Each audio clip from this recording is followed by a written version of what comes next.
What is up, everybody? Happy Thursday. So happy to see you. I hope you missed us since yesterday, but today we have actually a really jam-packed show and you're going to find a lot of value in it. I just want to say what's up first to the donation, the futurists. You know who you are, the doers, the donuts. Today we're going to be talking about selling without being salesy with Matt Essam. Here's what I know about Matt real quickly. He's a creative business coach. He's a speaker, an author, a certified life coach. That's pretty cool, I think. He has a degree in new media. He hails out of Leeds, England, UK. And his mission is to help freelancers and agencies find and attract their dream clients. Matt Essam, welcome to the show. Thanks for having me, Chris. Yeah. Thanks for having me. Okay. Thank you for doing this, and you may recognize his voice. And the reason why you're going to recognize his voice is because of this. He was on episode 91, which is a really popular episode for us, Why Your Story is Valuable. So this is one of those ones where there's bonus content. So if you really love this episode, I'm going to highly recommend you do that. We'll provide a link to that specific podcast in the notes below. Okay, Matt, I'm excited to talk to you. You've done office hours calls with our community, and we decided let's have you on the show. And I think I looked at your deck. It is super awesome. It really is. I'm really impressed. Just curious, how did you come about putting this deck together? I kind of compressed it actually from one of my longer coaching programs. We usually do a full day on this. So I just kind of took out the best bits and crammed it into 60 or 90 minutes, however long we've got. Mm-hmm. Okay, we're going to try to do this as interactive as possible. Matt's got a super slick deck with some slides and diagrams. I think it's going to really help you creative people out there learn how to be better at sales. And he's got 3 big ideas. So let me get back to my deck here. 3 big ideas. It's going to make your head explode in a good way. So really, we're going to focus on selling the outcome. We've talked about this on the show before, how to identify the gap, and for you not to be the hero, but to become the guide. So these are the 3 big ideas. So I'm going to turn the show over to you and get out of your way.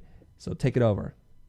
Thank you. Yeah. So I guess one of the reasons I'm so passionate about teaching this topic is because it's been so impactful for me in my own personal business, but also for my clients. So I'm privileged to work with and coach award-winning designers, internationally recognized photographers, and I see people who are at the top of their game creatively, but they're frustrated because maybe they feel like they're being treated like a bit of a kind of creative monkey or a bit of a tool by their clients.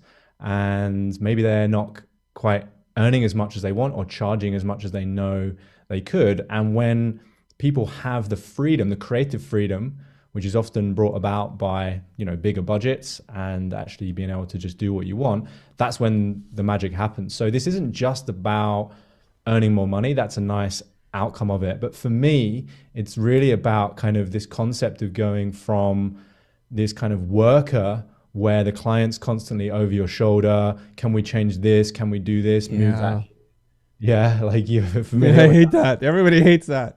Yeah, to more like this partner where the client kind of sees you as the expert, sees you as the guide, and you're seen more as like a creative problem solver rather than a gun for hire. Mm-hmm. Does that make sense? It does. And I think every creative person wants to be seen as that strategic partner who's a guide. Absolutely. So I'm going to use some kind of real world examples here. I'm going to use some examples and case studies from my clients. And this is stuff that we've actually been doing throughout the pandemic and throughout COVID. These are pretty recent case studies. So I'm going to talk a little bit about Alessandro, who is an animator. And he's one of these guys, top of the game, really, really good at what he does. But he was a little bit frustrated because he wasn't really kind of getting the budgets and the types of projects that he wanted. And he felt like he really needed help with the communication side of things when it came to kind of communicating the value of what he did. And so just by using the strategies that we're going to talk through today, he managed to take a project from a kind of 12K budget. That's what the client said they had. And then they ended up stretching that to 25K. Then we've got Will, who was kind of doing £500 logos and is now doing more like 10K branding projects. And his whole thing was he stopped even just trying to do things good, fast and cheap. And he was getting sucked into that race to the bottom. and Daniel, whose average project value over the last year has increased by 200%. So again, right, it's not all about the money, but this is a byproduct of it, but it's also about the positioning of yourself in relation to your clients. So yeah, 3 key ideas that you've already mentioned. We're going to sell the outcome. What we mean by that is, instead of selling our services, what we do, which is, logo, branding, animation, we want to actually sell the outcome that the client is trying to get. Then we're going to talk about identifying the gap. And the gap is the difference between where they are now and where they want to be. And then finally, we're going to talk about becoming the guide. So positioning yourself as the guide and as the expert, so that your client sees you as a partner and treats you with respect and takes your advice and guidance and follows your creative process. Ready? Yes, sir. I'm totally ready. Had to unmute myself. Sorry. Okay, cool.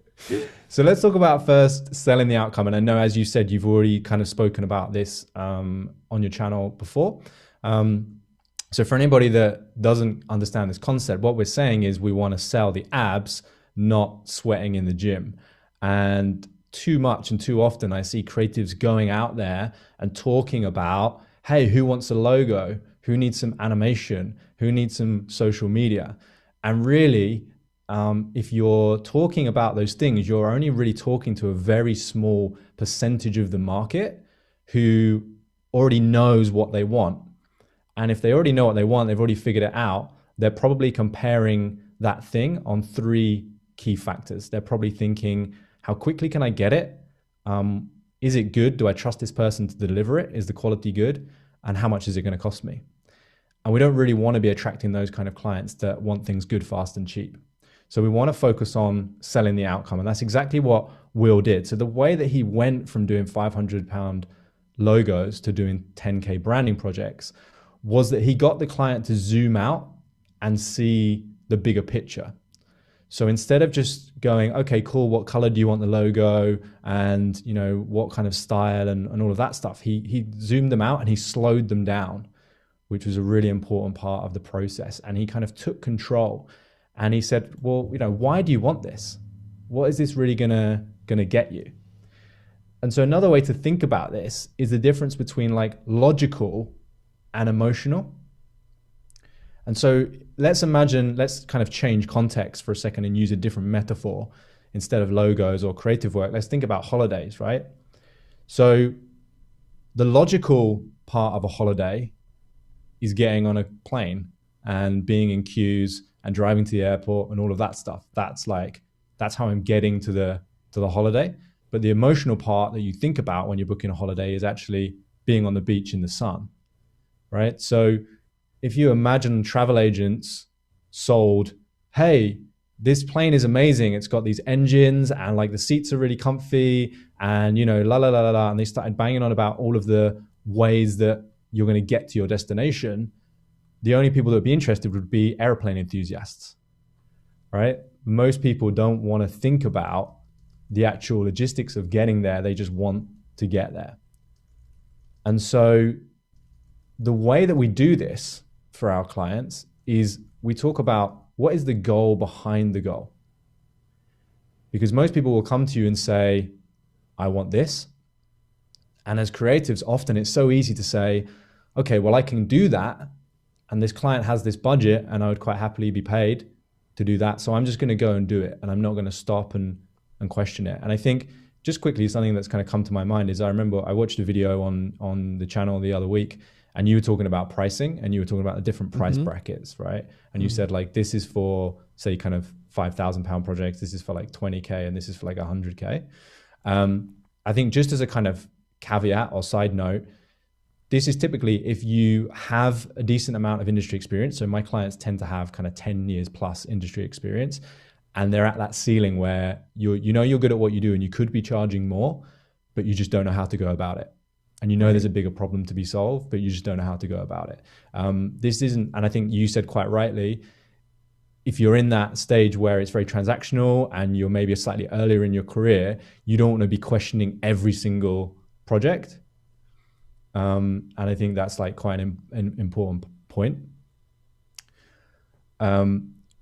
So services versus outcomes, right? It's like what they say they want versus what they really want. And I believe as creatives, it's our job to figure that out, to figure out what they're really trying to achieve.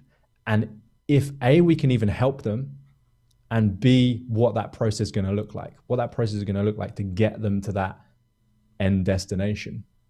Because, you know, if you're a pilot, and if you go back to the holiday analogy, and somebody wants to get there in a way which is dangerous or isn't going to get them there in one piece, then a pilot's not going to do that. It's not going to take that risk. Now, we're not dealing with people's lives here, but we are dealing with people's money and their time and their energy. And I think it's our responsibility to make sure that we're using that in a way that's actually going to get them to where they want to be. Is this kind of making sense so far, Chris? Yes, it is. And I want to say something. So before, that one image with the person with the massive 6 or 8 pack abs versus the sweat. So what we're talking about here is when you're talking about what you do for clients, really focus on the results of what the service is all about. So you're saying like 6 pack abs versus 60-minute workouts. And it seems so obvious to us when you bring up that analogy or that metaphor. But more often than not, creative people are stuck talking about the workout. Like, oh, I'm going to make you sweat. It's going to be really hard. And I have a great gym. And I have many, many years of coaching people. Instead of saying, do you want 6 or 8 pack abs by Christmas or not? Yeah, absolutely. Right. Big difference, right? Yeah. And I think the trap is that we get nuanced because we care about the creative process, because we are creatives. And I often see a lot of people, and you've talked about this before, Chris, you know, let's say you're a designer, and cool, talk about the creative process, but then they go and create an Instagram account, which is all about how they design a logo and all of this stuff, and it's getting loads of traction and loads of likes. But then they go, I spend 5 hours a week on this and I've got to 20,000 followers, but I've never got a single client through it. And it's like, well, because the content isn't for your clients, the content is for fellow designers. They're the people that are getting value from that, and they're the people that are geeking out on that. Most clients don't kind of care about the nuances of that. Like most people getting on a plane don't want to know how the plane flies. They just want them to get it to the other destination as quickly as possible and safely and comfortably, right? Yeah, they want a comfy ride. They want to make sure that there's good service and ample legroom and maybe movies that are new and relevant. Yeah. Yeah. Yeah, absolutely. Right. Cool. So I know you were doing this on the stream. Is there like any, because I'm going to move on to the second part now about identifying the gap. Is there anything that's kind of come through? Anybody like needs a bit of clarity or has any kind of questions on that? Or do you have anything that you... No, I was looking at the comments. They're already liking what's going on. And I just want to let everybody know, Matt shared the deck with me beforehand. I'm telling you, it's going to be a really solid one, especially if you're looking to get more clients. So go tell a friend, share the link somewhere. And that's what I was doing earlier when I was muting myself. I was pushing it out on Twitter, Facebook, and elsewhere just to let people know, hey, tune in on this or tune into this program so that you can learn how to sell and close more clients. And Matt's really kind of doing a mental shift for us, because you're the character in the story here. You want more clients. He's already identified that gap. He understands the challenges. So he's kind of, this could be very meta if you really think about it. And one of the issues that generally comes up is that creative people, when somebody comes to us and they say, I need a new logo, we switch into like this Pavlovian response, like that must be the real problem. And now I'm only going to focus on the logo. We never spend the time to engage with the clients and ask them questions to surface the deeper problem. And we're always staying on the surface. We're being superficial. And I think it's part, and tell me if you see different, Matt, is that we're trained as creative people, and there's a culture of this, is just to focus on the craft. We celebrate craftsmanship. We celebrate how hard you worked on something. We celebrate our obsessive eye for detail, that we zoomed in so tight that we never even asked somebody, like, what does the new logo do for you? What is it going to do for your business? And why does this even matter? And as soon as you start to do that, your clients are going to step back and say, wait, whoa, you're not like the 15 other logo designers I've spoken to. They're just like, what colors do you want? What are your favorite typefaces? What does it look like? And then they just go off to the races.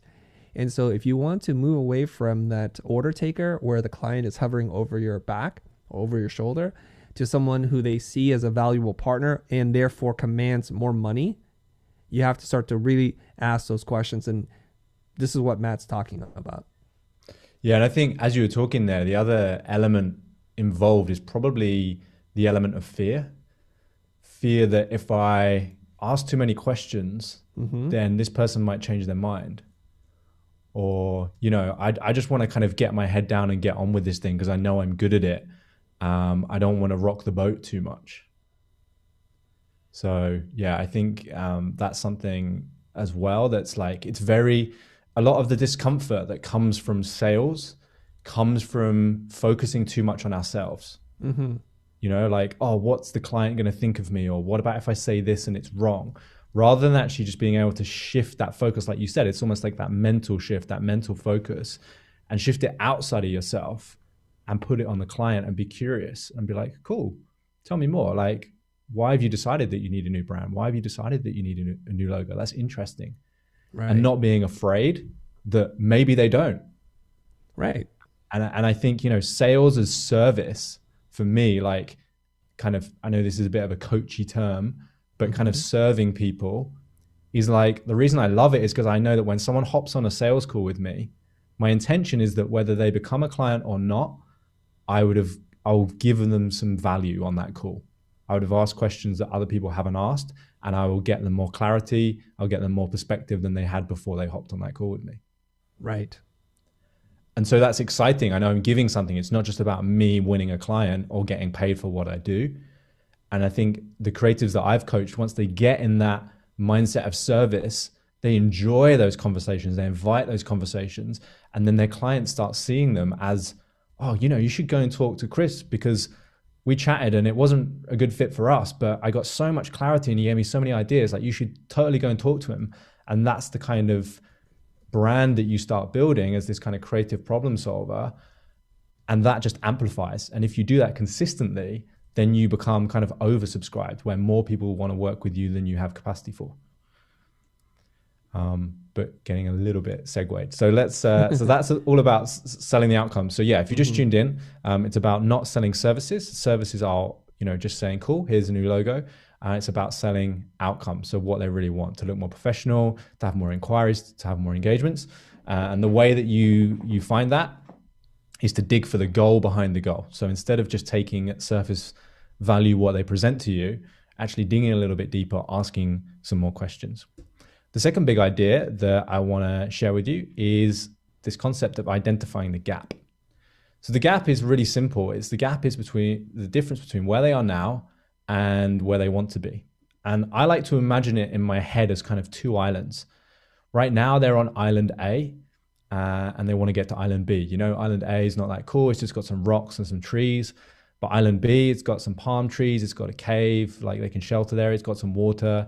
It looks pretty cool, right? And so your job is to figure out, where are they now? Like, what's currently going on in their world? Where do they want to be? And why is that important? So the goal behind the goal, and then kind of what's standing in their way. So let's go back to Alessandro that we talked about at the start. I did a little interview with him and I said, you know, what was the thing for you? If you just had to take one key idea from being able to take that project from, double the project value, basically.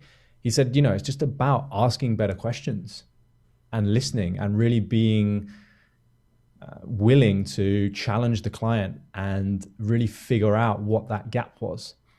Because if you think about the gap and you think, well, let's imagine someone said, I've got to cross this. This is the gap.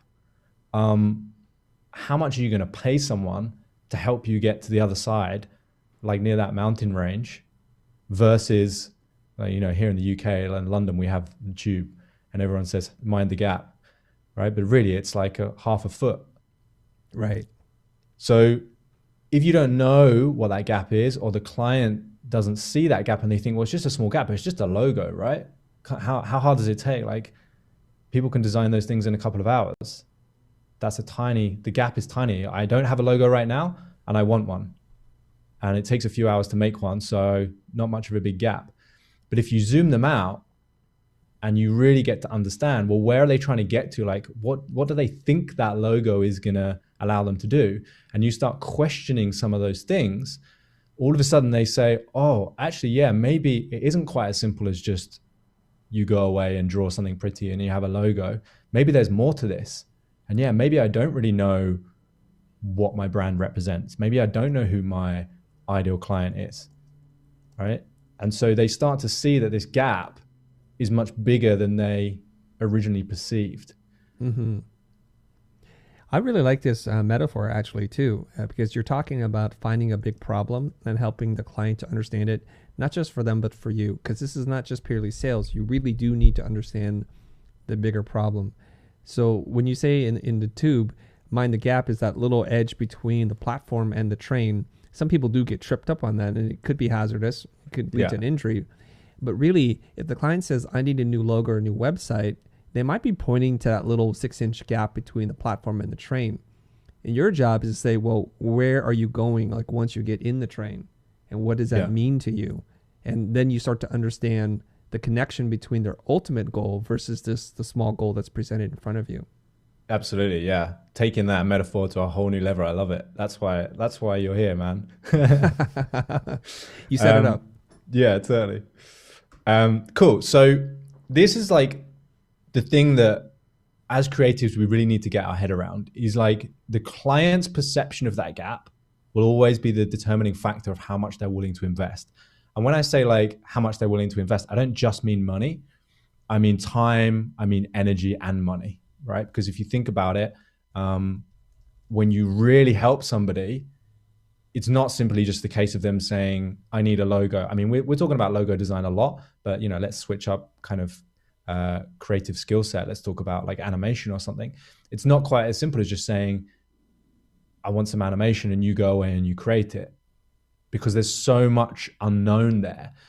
And so their perception of that process is the thing that's going to determine how they view it. So for Will, he didn't, the crazy thing about this, and it's almost like one of those clickbait headlines. It's like from £500 logos to 10,000 branding projects without doing any more work. Because really he's not, I mean, he is doing more work, but not in proportion to the amount of money that he's charging.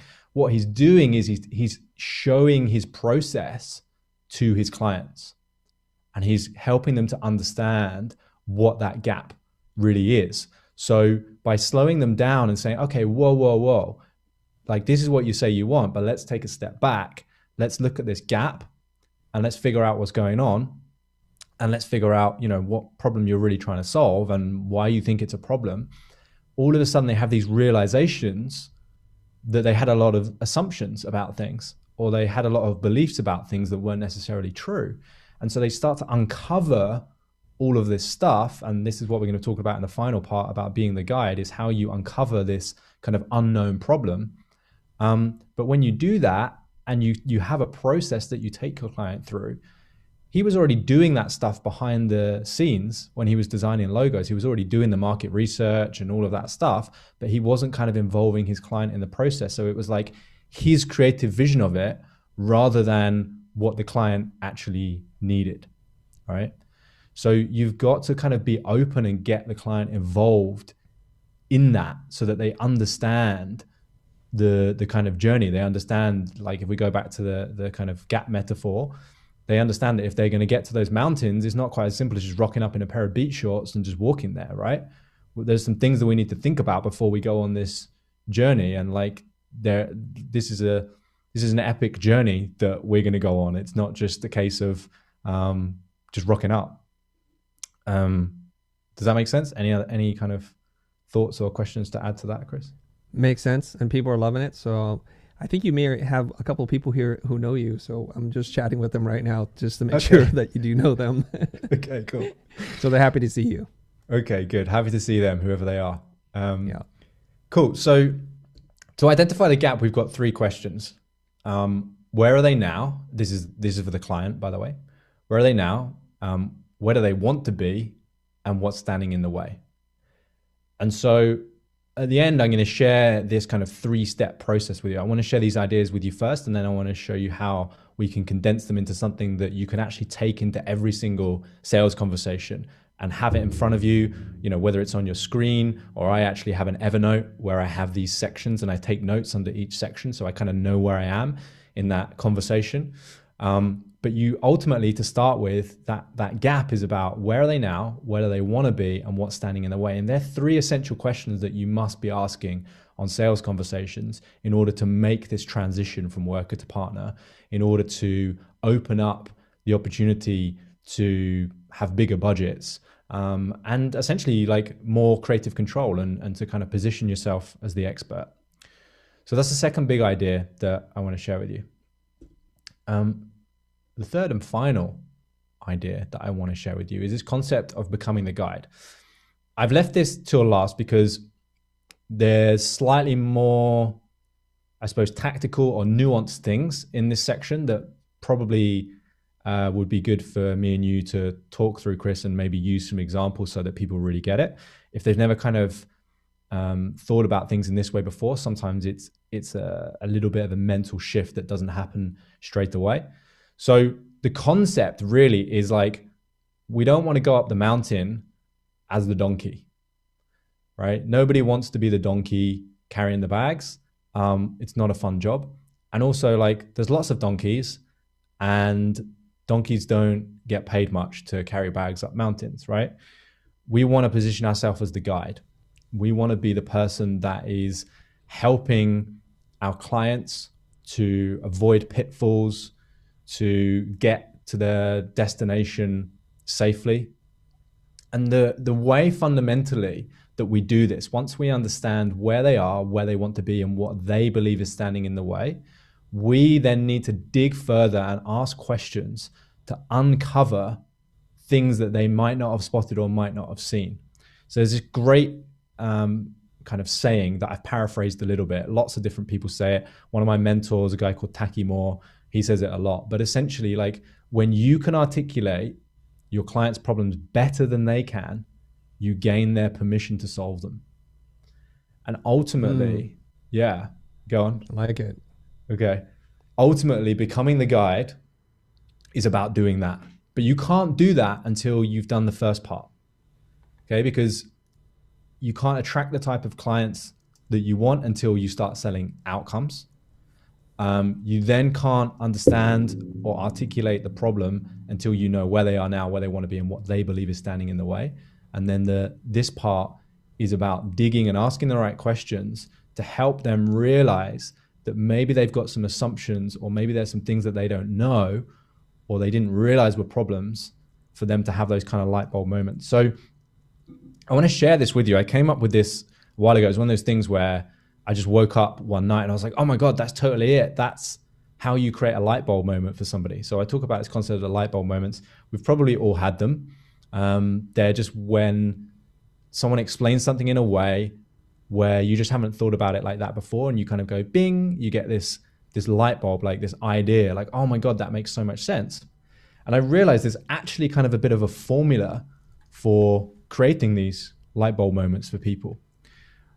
What most people do is they go out and they just talk about the solution on the far left. So they start with the solution. Hey, is again the difference between selling, even if it is the outcome, even if we're selling outcomes rather than services, it's still a solution. Hey, do you want this? And they just go to the market and to the client, hey, do you want this?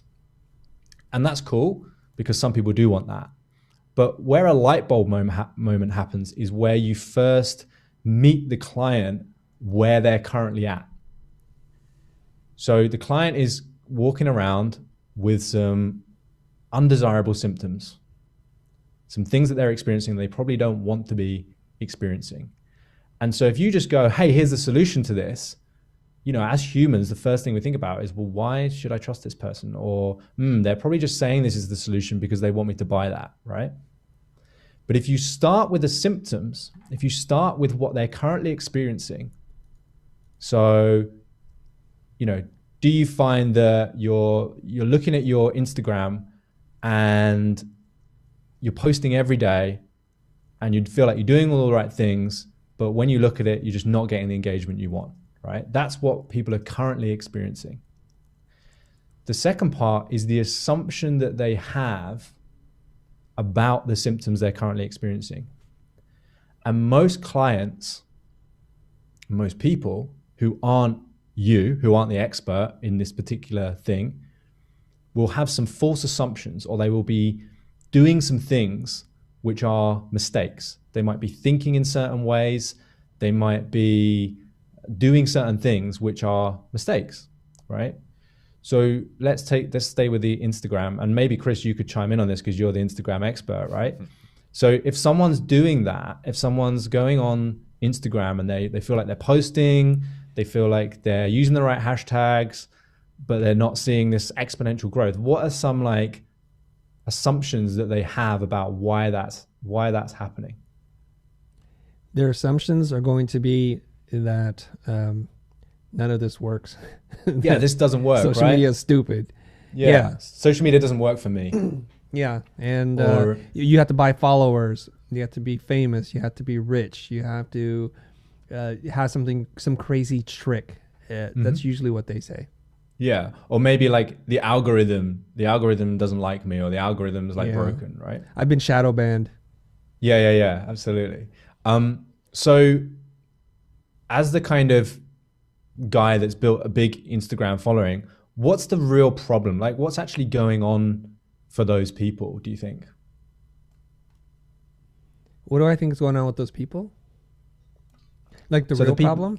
Yeah, what's the real problem? The real problem is that they are trying to find some cookie cutter solution and just slapping it on and not really putting a real effort into it.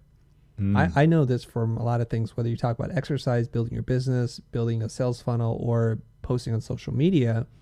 People are doing it almost out of self-obligation that they should be doing it, and they don't wholeheartedly believe that they should be doing it. And so they create content that looks just like everything else, that sounds like everything else. There's no voice or story in there. And it literally feels like copy paste. And I talked about this before. Copy paste is not a social media strategy. It's not a viable one. And that's what they're doing. And I look at it and I say, why would I want to read or look at this post? It doesn't help me. It doesn't serve me. And it feels oftentimes self-serving. Yeah, absolutely, right? So it's like you think that Instagram or like social media just doesn't work, but the reality is it does work, but just not if you copy everybody else, because it's already been done. There's nothing new. So the engagement or the algorithm favors things that are new and are shareable and relevant to them. And so, the problem, like you just said, is that they're not putting any of their personality into it. They're not talking about or posting content that's valuable for the people they want to reach, all of that kind of stuff. Right. And so you're like, you have that light bulb moment, like I'm focused on the wrong things. So you've shown me a problem that I didn't know existed.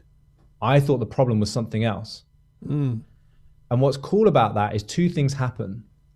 Number one, I no longer have any ego attached to it because I didn't know it existed just now. So what people do is they attach themselves to their problems, and they create this kind of like mindset of, oh, well, social media just doesn't work for me and blah, blah, blah, blah. And they build this whole story around it. So if you can bring something to the table, which they didn't even know before, and you say, hey, wait, like, here's the reason, look, you're so focused on this, but actually this thing is over here, then it allows them to kind of remove their own kind of like identity from these problems and see something in a fresh way.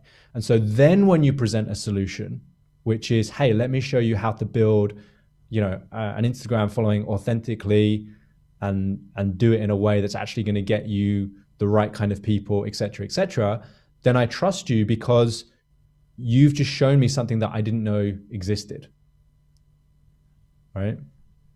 So the cool thing about this is it works in so many different ways, like so many different industries, so many different things. This isn't just something that applies to like Instagram or coaching.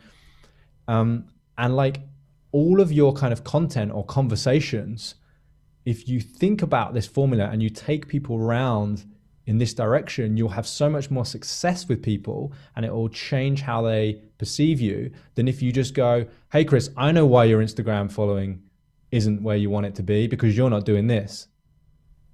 And you're like, well, you just feel a bit attacked, right? Yep. Or like someone's just trying to sell you something. Mm-hmm. Oh, of course, you're just going to give me this new solution. I've tried everything. But if you start with the empathy and you start really understanding what they're experiencing, then there's so much more power in that because you're already on their side. And it's cool because the more you kind of relate this to what you do, the more you can be empathetic. So when I'm coaching my clients, I don't just go, oh man, you freelancers are stupid. Like you don't know how to sell anything. This is how you do it. You know, because that's how you come across a bit of a douchebag, quite frankly. You've kind of got to relate to it because like the reason I know this stuff is because I made these mistakes. Mm. So, you know, if right now you're experiencing that frustration where you know you should be charging more money, you know you've got a load of experience, but your clients keep beating you down on price, or they keep telling you there's someone out there cheaper, like I know exactly how you feel. I used to feel like that all the time, and it was frustrating as hell. And I used to believe that it was my clients. Like my clients just didn't see the value in what I did, right? And like they're idiots. So I just need to find better clients that do understand the value of what I do. But then I realized the clients that really do understand the value of what I do are already out there paying lots of money to fix that problem. They're at stage 4 of the decision-making process, right? They've already realized what the problem was. They've done their research. They found a solution and they're already out there. They're Googling it. They're asking their friends, all of that kind of stuff, right? And so I'll tell a story, you know, about one of my mentors that kind of helped me realize this and how I changed it. And so the real problem isn't your clients. It's about how you're communicating with your clients. So let me show you a strategy to help you communicate with your clients in a better way that will position you as a partner rather than a worker. Beautiful. Now, before we do that, the person that knows you or has had smashed some tequila with you, as he said, his name is Lee. So you may or may not remember him because you guys are probably pretty drunk, but Lee, I just wanted to say hello. He goes by Wise Old Sage on YouTube. So yeah, he's my fellow DJ. Back in the day, me and Lee used to DJ together. Mm-hmm. He taught me everything I know about DJing. So nice to see you. So just quickly going back through this concept, because I know one of the biggest things people struggle with is really differentiating the symptom from the problem. Because often we can see what the problem is, but the client doesn't know that. And I'll talk about the 3 different types of problem in a minute. So let's translate it to something that isn't related to creativity. Like, if you're having headaches all the time, well, that's the symptom. But you might think, well, the reason I'm having headaches is because I need glasses. And so you might go into a glasses shop, or you might start looking at adverts for glasses, right? But if you went to the doctor, who is the expert, they're probably going to run some tests and they'll find out, oh, actually, it's not that you need glasses, it's that you've got a food intolerance. And so the solution is to change your diet. Now, let's translate that to marketing. If you were walking along and you saw a big billboard that said, like, this diet is amazing. Let's say the food intolerance was dairy, right? All the benefits of a dairy-free diet, and people's listed all of the benefits of the dairy-free diet. You're just going to ignore that. It doesn't like appeal to you because you don't know that that's the solution to the problem that you currently have. And that's the bit that most people miss. The people that have figured that out, that have realized they've got a diet intolerance, they're already going out there in the market looking for the solution. And most of the time they want things good, fast, and cheap. So if we can, when we're going to find potential clients, if we can talk about the symptoms they're experiencing rather than what the root problem is, then we will get much more traction, because they're the people that we can create light bulb moments for. Right? They're the people, because they don't understand, they don't know fully what their problem is yet. So I've tried to explain this in a couple of different ways. The other way to talk about this is 3 types of problem. There's the known problem that's spoken. So the client says, I know this is my problem, and they tell people this is their problem, right? So our website's not getting enough traffic. There's the known problem and the unspoken, which is kind of like a deep fear. So our website's not getting any traffic, but really, the problem is that we just neglect our website. And we never really put any work into it, and I don't even really know where to start with it. I just find the whole thing a bit confusing. That's probably not what they're going out there and saying. They're probably going out there and just saying our website doesn't get enough traffic, right? When they're talking to like friends and colleagues and stuff, our website is rubbish, doesn't get enough traffic. But deep down, they know that they don't put enough time into it. They find it confusing. They find it hard to update, all of that stuff, right? Then the unknown and unspoken problem is the one that you help them to figure out. So if you were a website expert, you would have a conversation with the client, and you would they would probably, if you asked them the right questions, tell you that they found it difficult to update and and all of this stuff. And you'd probably realize that the problem is that they've got this website that's built on an outdated CMS system that makes it really painful for them to add content. So the reason they're not adding regular content and not ranking, in Google, I almost forgot what it was called, is because it's a painful process for them to put content out there, right? And they don't know what content to put out, and so the more you dig, the more you get down to this thing where they go, oh, yeah, actually, that is the problem. I hadn't really thought of it like that. And that's the point when you transition from just being a guy that can build a website or a girl that can build a website to actually a creative problem solver. And the beauty is when you have tools and resources and frameworks that allow you to do this, you can actually start creating digital assets like you guys have got, videos, courses, workbooks. One of my clients, Daniel, he's created this really cool like brand scorecard recently, right? And it actually helps him to identify these unknown problems by scoring. Clients ask certain questions that he would usually ask in a sales conversation and scores them in certain areas. And so coming into that sales conversation, he already has the insights and he already knows what kind of questions to ask and to help them get to that a lot faster because they've already gone through that process, right? Yeah, Chris, is there anything you want to kind of add or ask with this concept? Yes. But before I do that, so let me try to get this straight up here. Let me do this. I'll switch over here. In case you're joining us, who are we talking to? We're talking to Matt Essam. He's a business coach, and his mission is to help freelancers and agencies get clients that their dream clients, essentially. And the question that I saw online is that Hannah is joining us. Probably maybe a little late. She's starting to get a little lost here. So maybe we can do a quick recap as to where we're at in the story here. Yeah, awesome. Right. So we're kind of at the final part of the whole process. So maybe what I'll do actually just quickly for everybody is just kind of talk about the process in the 3 steps that I see them. So okay. The concept overall is to be able to sell your services without feeling salesy and without making your clients feel like you're just trying to sell them something. And if you can do that properly, you go from being a worker or like a creative monkey to a partner, to somebody that actually solves a problem and that is viewed by your clients as like an expert in something, a creative problem solver, which allows you to have more creative freedom. It allows you to charge more money, and it allows you ultimately to make more of an impact for your clients, which for me is the most important thing. You know that the work you're doing is actually getting them a result, is actually helping them to solve a problem. And there's 3 parts to this process. The first part is to discover, and that's all about asking discovery questions to identify the gap. And so we talked about the gap being the difference between where they are now, where they want to be, and what they think is standing in the way. So before we do anything, we need to know those 3 things. We need to kind of know the lay of the land, as it were. And then what we can do is we can dig down and ask some more intelligent questions to identify some assumptions. So when I'm on a sales call, and this isn't just with coaching clients, I walk my clients who are freelancers and agency owners through this same process.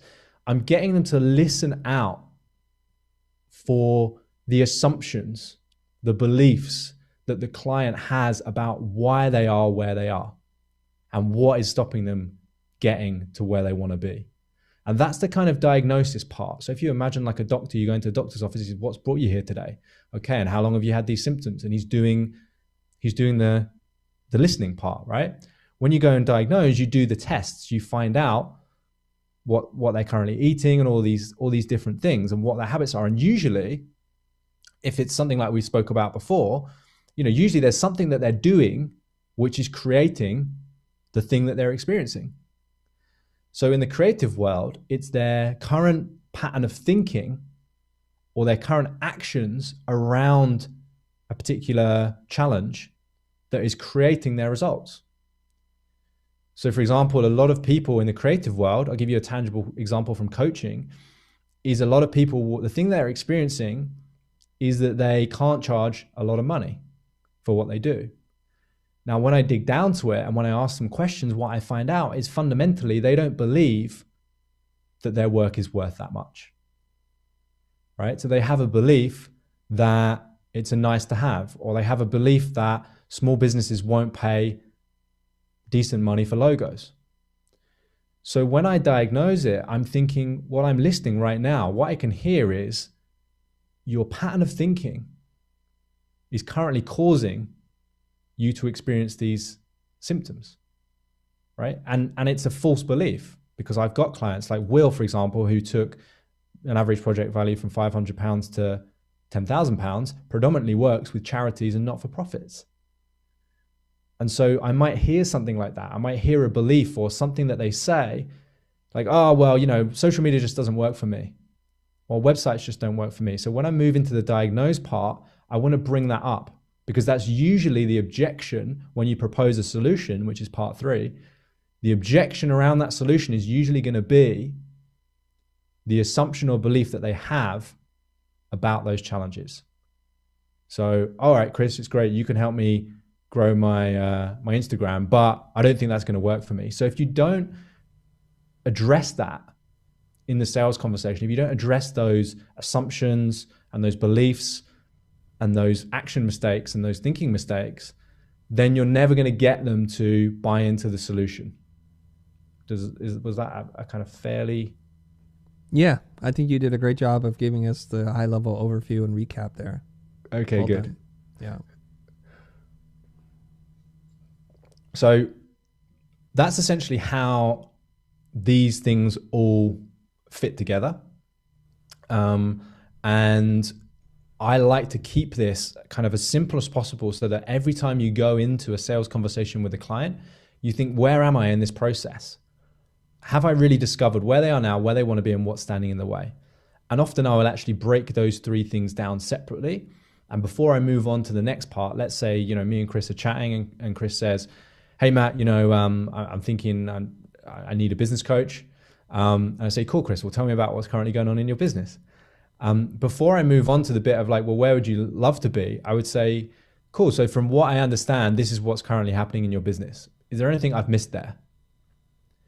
And so that just gives the client an opportunity to just cover everything off and just know that you're both on the same page. So it's almost like just clarifying where I am in that sales conversation before I move on to the next stage. So that's kind of, I'm not sure how we're doing for time because I haven't actually looked at the clock, sorry, but that's kind of, that's the overview. I know we maybe whizzed through that a little bit, but. Oh, we got it. And Hannah, who was a little confused, said, thank you very much, Matt.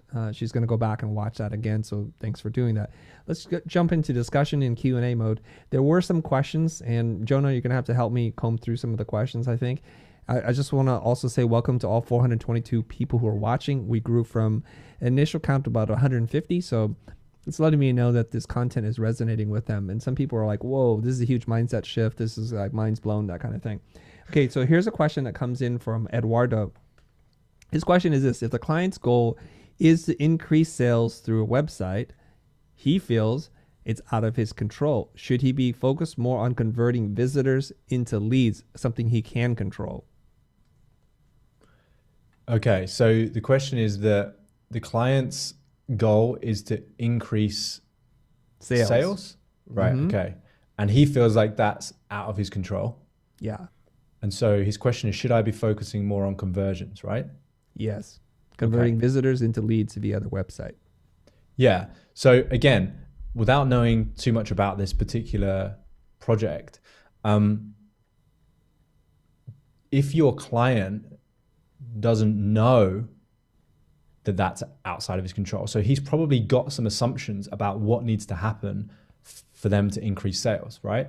So you might start along that line of questioning. So tell me more about like what you think needs to happen to increase sales, or where your thinking is around increasing sales. And then I'll just be really curious. So I'll be like, okay, cool. So like, how much traffic do we get already? And then I would work out if their goal really, let's say their goal is to increase sales. Well, why?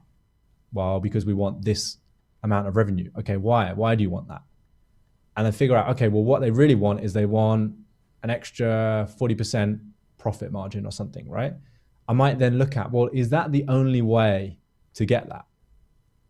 Is the only way to get that by increasing sales to the website? Or would it be better, if that is in your control, as a solution that you know would potentially achieve that outcome? Or would it be better to actually just increase the conversion rate on the website and get more sales that way?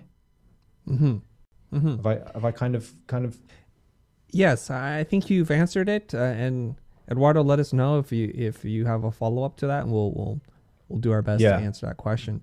I think difficult he was asking, thing. Go on. No, go ahead.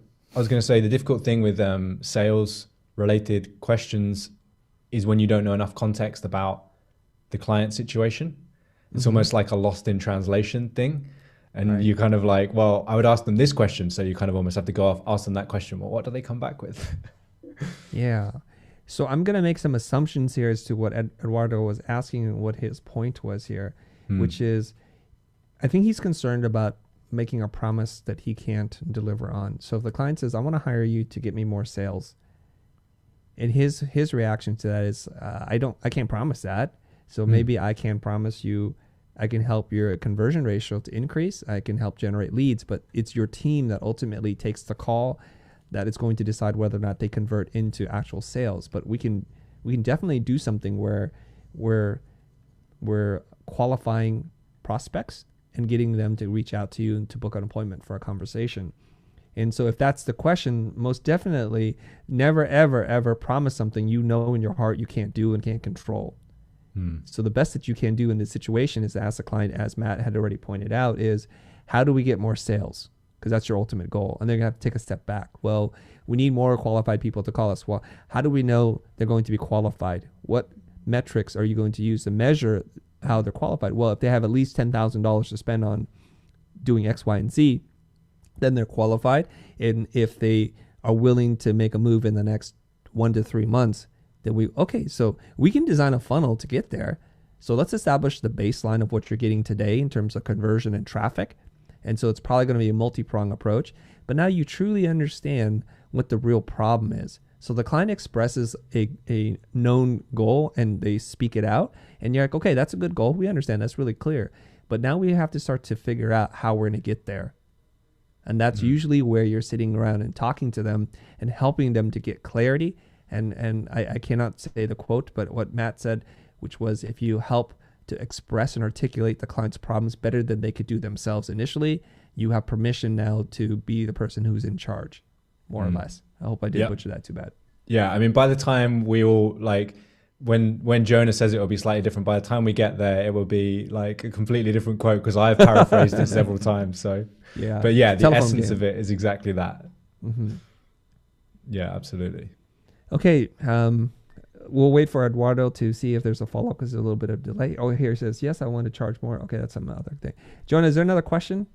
Yeah, from Donald Gray II. He asked, in your discovery call, would you recommend asking what they've tried, how it's working so far, why they believe it is or isn't, helping them achieve their outcome? Yeah, absolutely. Yeah. I think everyone has such great names on YouTube, don't they? They do. Yeah, absolutely right. So my discovery call is always a fairly short call, usually 15 to 20 minutes. And I always pre-frame that. What I mean is I always tell the client that that's what it's going to be. And I want to, my kind of outcome for that call is to figure out if we can even help them. Right? So like, it's kind of a qualifying call, but I don't like to call it that because it sounds a little bit like emotionally detached.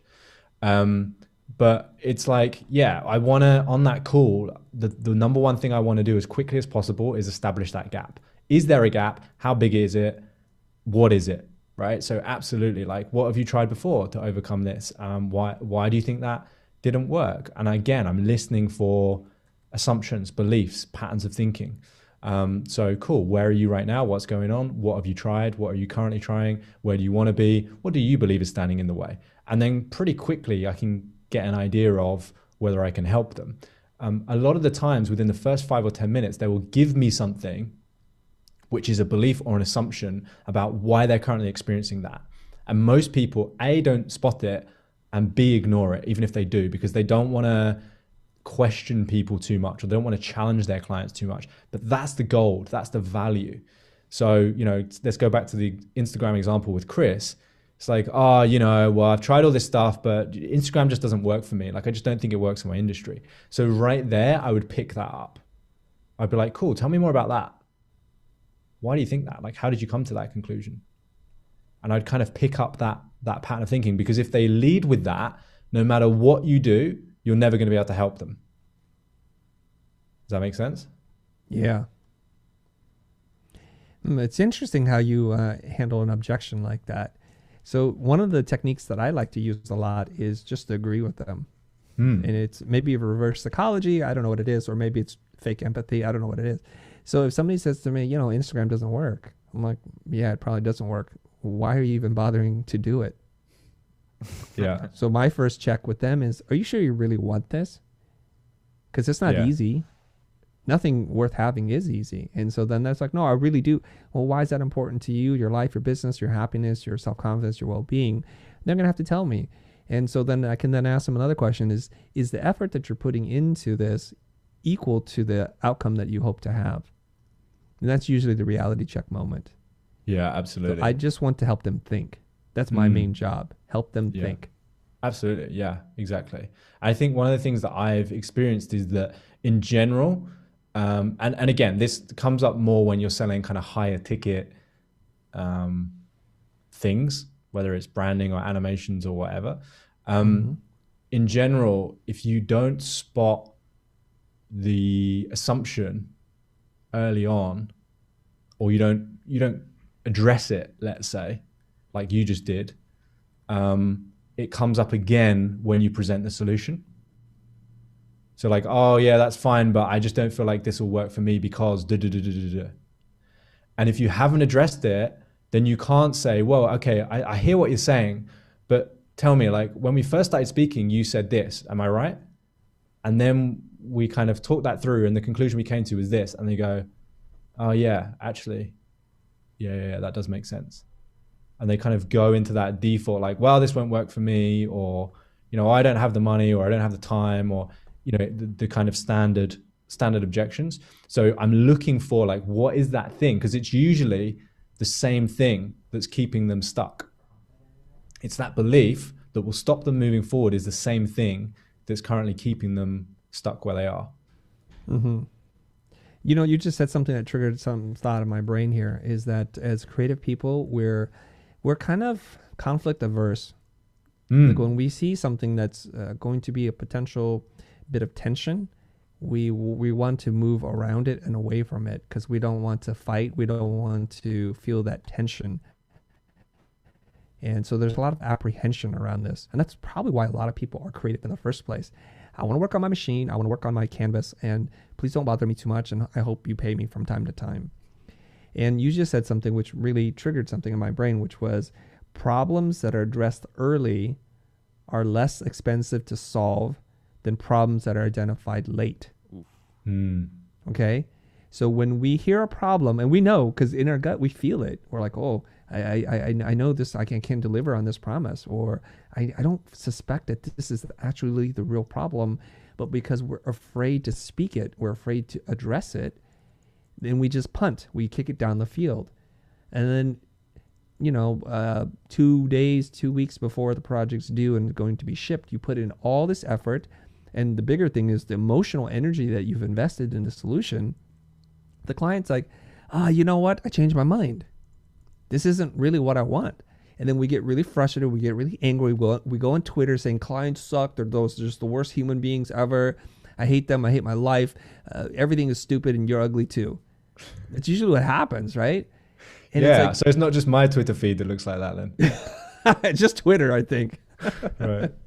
That's where they go to spew all the venom and this kind of vile energy. It's because they haven't learned how to have a different mindset to frame the problem and to have the courage and the conviction to address the problem as they hear it. So when somebody says to me, Instagram doesn't work, I'm like, yeah, Instagram doesn't work.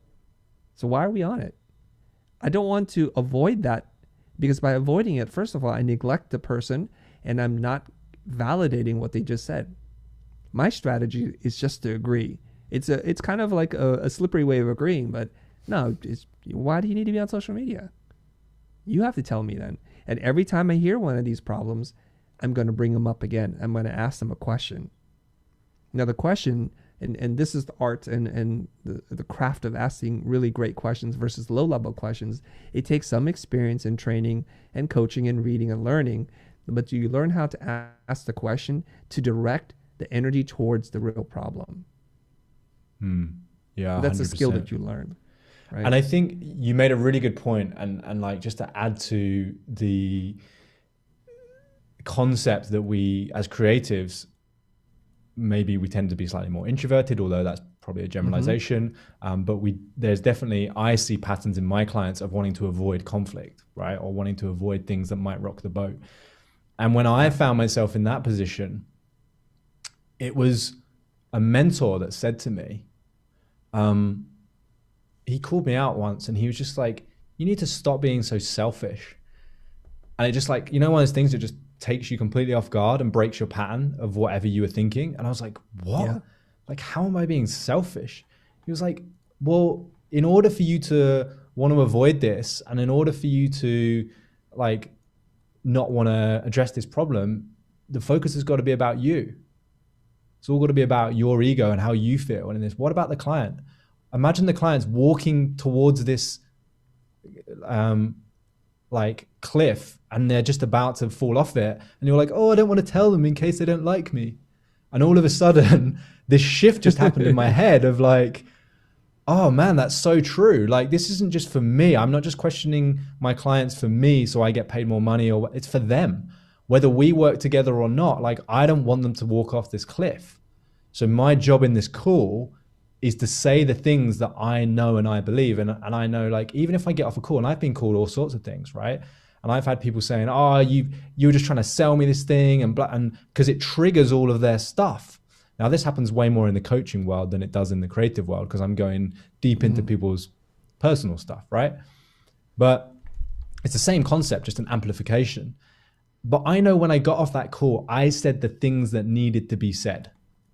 Whether they became a client or not, I called them out on the things that were going to mean that they stayed in that same position for the next 5, 10, 15 years. And if I hadn't said that thing because I was worried about being liked or them getting upset or whatever, and obviously you try and say it with as much empathy as possible, but sometimes people just need to hear the cold, hard truth. And I'll always try and soften it as much as possible. But the thing is, that was me serving them. I took my whole kind of like ego and, oh my God, what are they going to think of me out of it, so that they heard what they needed to hear and they had the reality of the situation, not their current perception of it. Yeah. Now, I do want to say something, because sometimes people can hear a message like this and misinterpret it and tweak it in their brain, and it comes out very, very different. I do have some experience in hearing some of this feedback.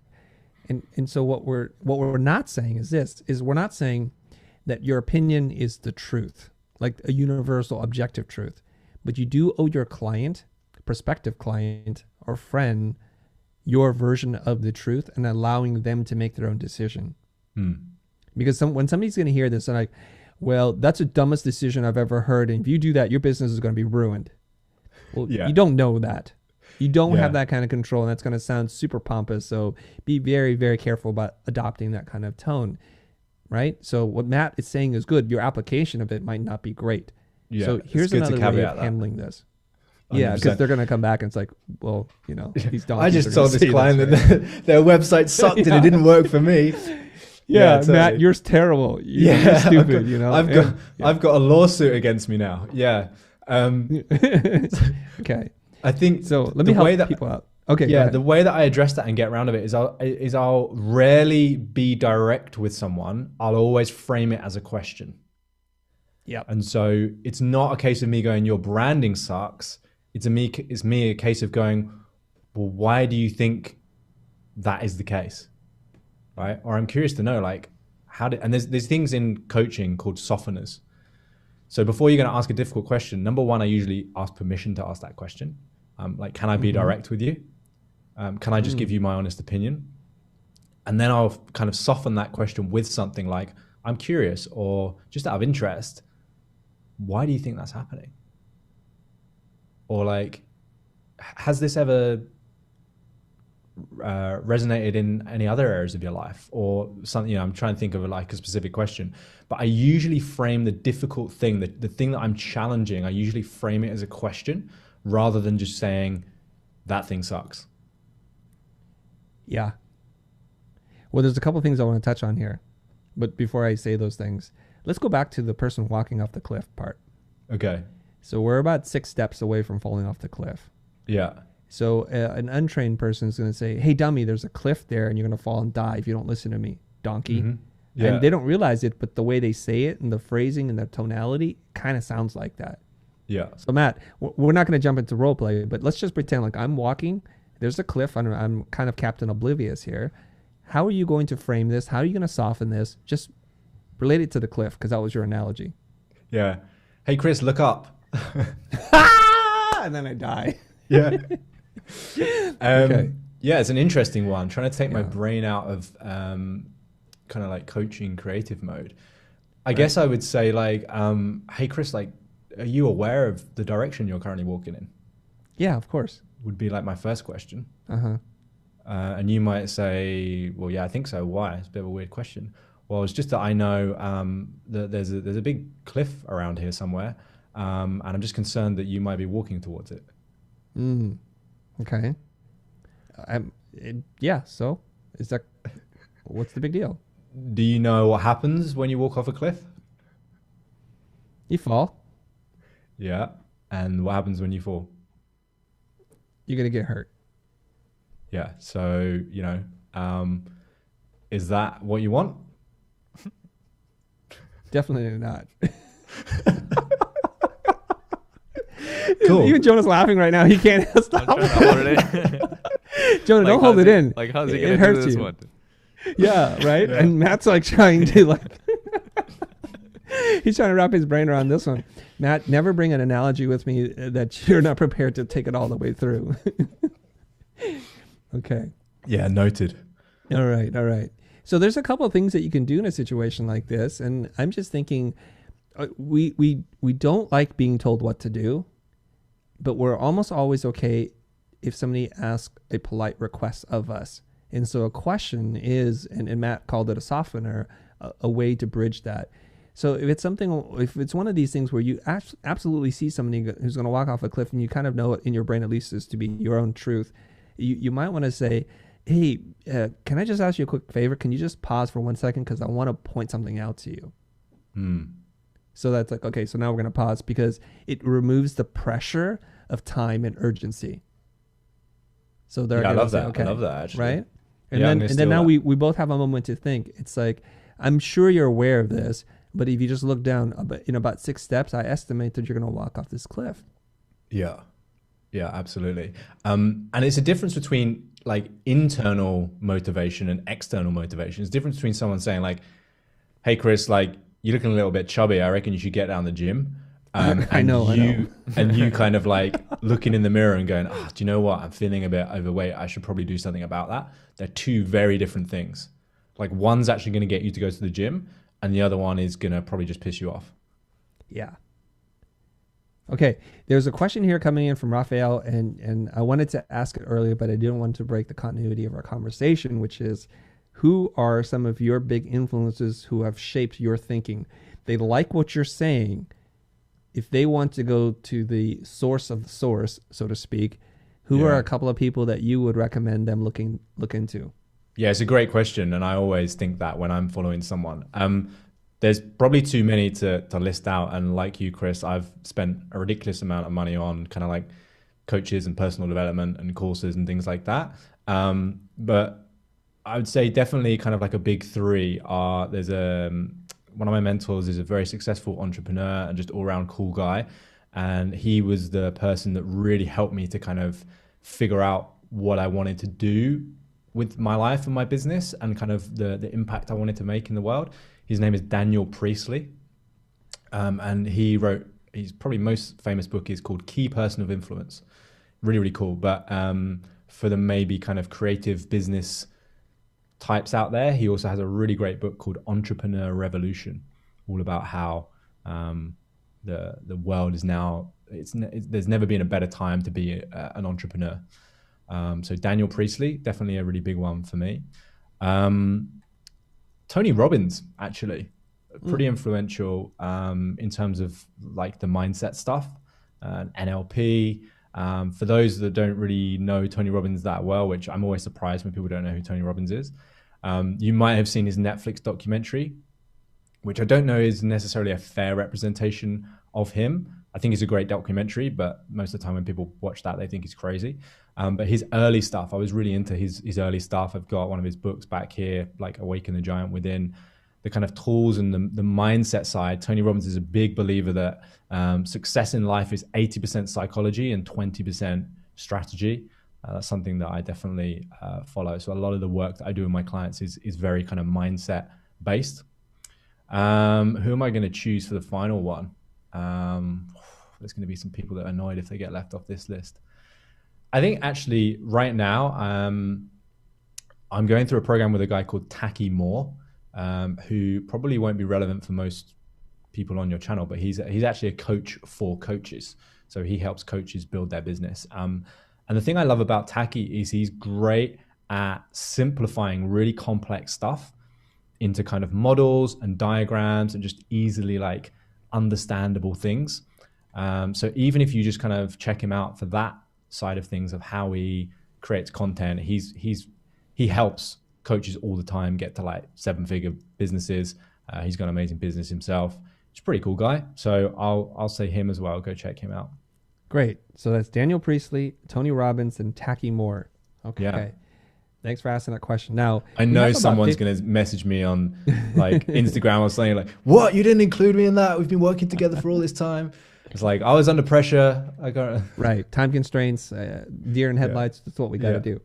So we have about 13 minutes left before we wrap the show. I want to ask this other question. It's a little bit kind of off topic a little bit. Jonah, unless you have a really good one. Which one? I'm thinking of reading the one from Lauren. Okay, why don't you ask the one from Ellen? Because I was going to ask the one from Mustafa. Go ahead. Okay. It's Mustafa's pretty similar. So bummed.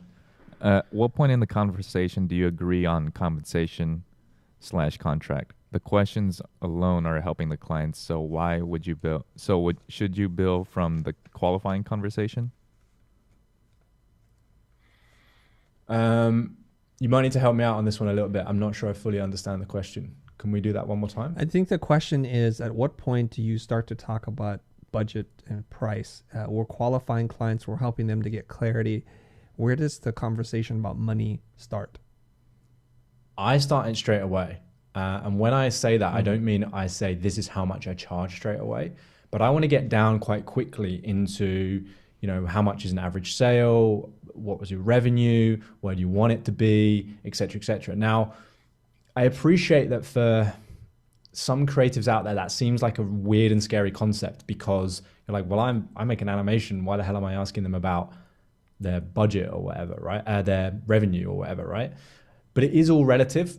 So I try and get figures into the conversation as early as possible because then I understand in relation to the problem, what we might be able to get back in terms of that, right?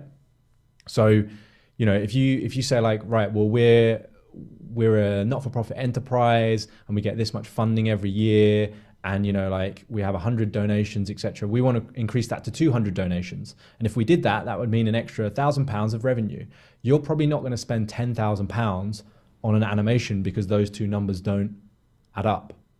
Makes absolutely no sense financially to spend £10,000 to get an extra £1,000.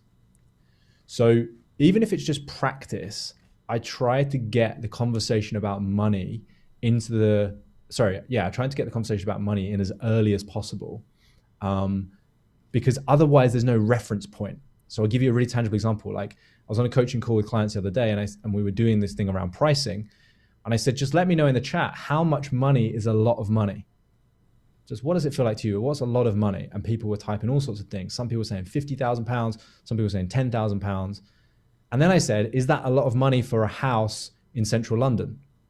And £50,000, by the way, is not a lot of money for a house in central London, right? You wouldn't get a garden shed for that.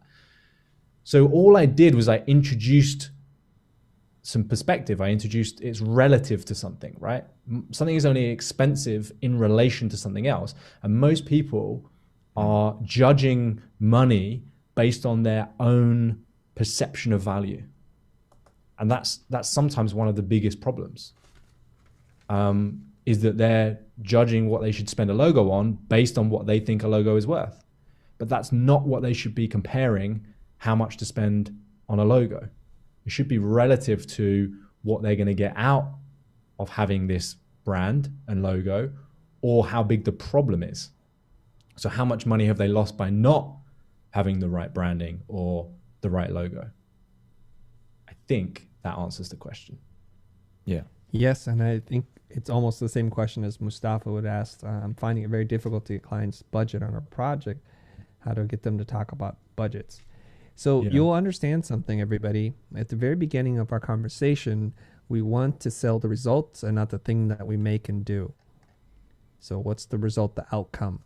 And so as soon as you start to get the clients to talk about the outcome, you're going to know pretty quickly, this is a big problem or this is a very small problem. And if it's a small problem, the budget's going to shrink. And so your job is to find a problem worth solving that you can solve. And that's the game. Yeah, absolutely. And it's so funny is that you've probably seen the meme going around. It's like a Clint Eastwood film. And he's like, what's your budget? And the client's like, how much do you charge? And it's just that constant thing, like backwards and forwards. It's like, I don't really want to know what the client's budget is, because it kind of doesn't really make a difference. What I want to know is what they will potentially get out of this if we solve this problem, how big the problem is, because that's what the budget should be based on, not just some random number that their accounts department has kind of like pulled out of the air. Okay. Very good. Hey, Rodrigo, thanks for the super chat. We see you. Okay. I have an idea. I have an idea for something, Matt. So we're kind of winding down here. We have a few minutes left. So brace for impact here. Okay. Don't worry. I'll take care of you. So once again, guys, if you're just joining us for whatever reason, if you're jumping around on the episode, I'm talking to Matt Essam. He's a life coach, a business coach, and he's trying to help all kinds of people, freelancers and agencies, to get their dream clients. And you can reach out to him at Matt_Essam on Instagram. You can follow him there. But he's also got some free resources. If you go to mattessam.co.uk/free-resources, you get a whole bunch of things there. And we'll put those links in the description below. But here's what I want to do. I want to deepen the learning experience. So those of you guys who've been passively watching, we want to become better and more effective teachers. So we're going to ask you a quiz. So let's see if you've been paying attention throughout this entire stream. Now, these are softball ones, so you should be able to get these, okay? So here we go, Matt. What are the 3 essential questions to move from order taker to expert or guide? What are Matt's 3 essential questions? I'm going to give you a little bit. This is where Jonah plays the Jeopardy music, but we don't have the license to that. Okay, so what are the 3 essential questions to move from order taker to expert or guide? Go ahead and drop it in the comments below. If you're tuning in live, just go ahead and do that. What are the 3 questions? You should know this for sure. I'm going to give you 2 more seconds here. And here they are. So the questions that you're going to ask your clients are, where are you now? And where do you want to go, or where do you want to be? And what's getting in your way? Some version of that are the 3 golden questions. Did I get that right, Matt? You got it spot on. Okay, beautiful. Woo! So give yourself a giant pat on the back. So yeah. Brush off the little dust off your shoulder. You got it right. I only have one more quiz question here. And here we go. What are the 3 types of problems That's a good one. that clients have? Okay, we just went over this. And Matt went a little Donald Rumsfeld on me. But what are the 3 types of problems that clients have? Give you a couple more seconds here. Go ahead and drop it in the comments. Here we go. So the problems that they know about and that they tell you, so they're known and spoken. The problems that they know about, but they don't tell you because embarrassment or they don't want to reveal their hand. They're playing it close to the chest. And the last one is they don't know what the problem is, and therefore, of course, they can't say it. So the known knowns, the known unknowns, and the unknown unknowns. That's the Donald Rumsfeld reference there. Okay, right, okay, back to our show. Yeah. All right. So, Jonah, are there any other questions? And I'm curious to how people did here.